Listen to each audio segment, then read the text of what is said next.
Assalamualaikum warahmatullahi wabarakatuh. Perkenalkan, nama saya Khairuman Faza. Di sini saya akan mempraktekkan bagaimana cara pasca panen dan pengolahan Simplisia pada praktikum teknologi fitofarmaseutika. Adapun alat dan bahan yang digunakan, yang pertama adalah loyang yang digunakan untuk mengeringkan Simplisia. Kemudian ada wadah yang berisikan sampel yaitu daun dan jambu biji.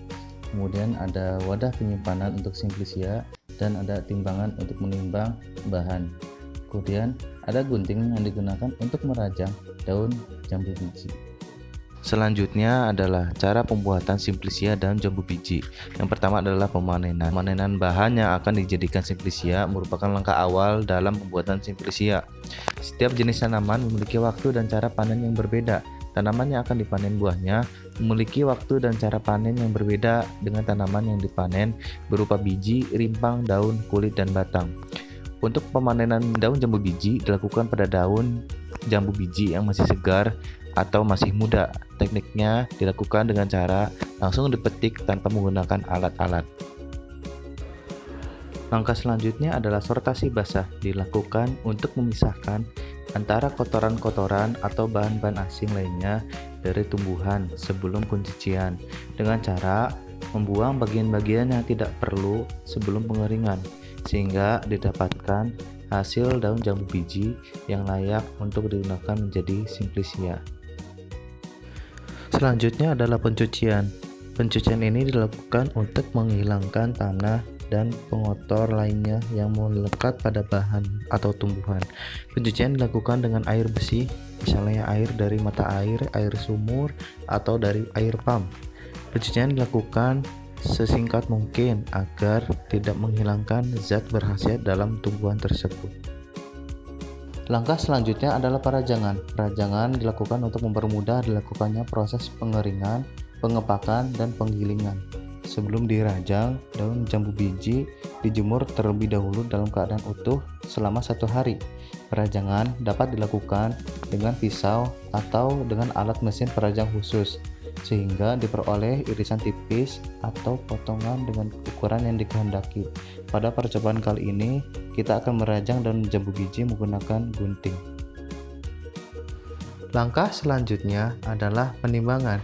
Setelah dirajang, bahan-bahan yang setelah dirajang ini ditimbang untuk mengetahui bobotnya.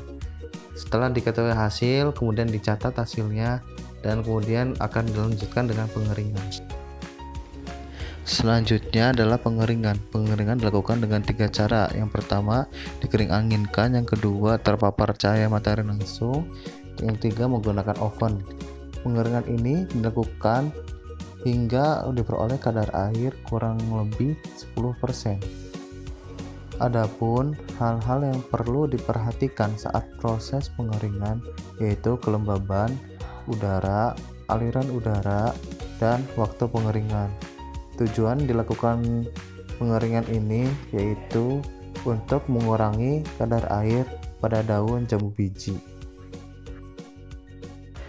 Setelah dikeringkan kurang lebih 3-4 hari dengan menggunakan cahaya matahari langsung, dan inilah hasil dari pengeringannya.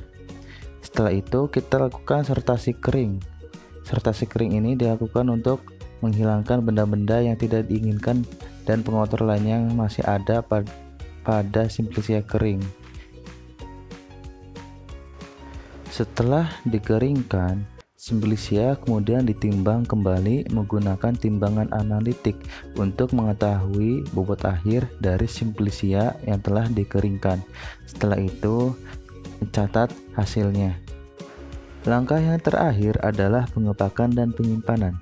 Selama penyimpanan, ada kemungkinan terjadinya kerusakan pada Simplisia. Untuk itu, dipilihlah wadah yang bersifat tidak beracun dan tidak bereaksi dengan isinya, sehingga tidak menyebabkan terjadinya reaksi serta penyimpangan warna, bau, rasa, dan sebagainya pada Simplisia. Untuk itu, Simplisia yang tidak tahan panas diperlukan wadah yang dapat melindungi Simplisia terhadap cahaya. Misalnya aluminium foil, plastik, atau botol yang berwarna gelap, kaleng, dan sebagainya. Penyimpanan Simplisia kering biasanya dilakukan pada suhu kamar. Setelah memasukkan simplisia ke dalam wadah, tidak lupa untuk memberikan label pada wadahnya untuk menandakan simplisia tersebut agar terhindar dari beberapa kemungkinan hal yang tidak diinginkan. Salah satunya agar tidak tertukar dengan simplisia yang lain atau bahan yang lainnya. Terima kasih atas perhatiannya. Kurang lebihnya saya mohon maaf. Assalamualaikum warahmatullahi wabarakatuh.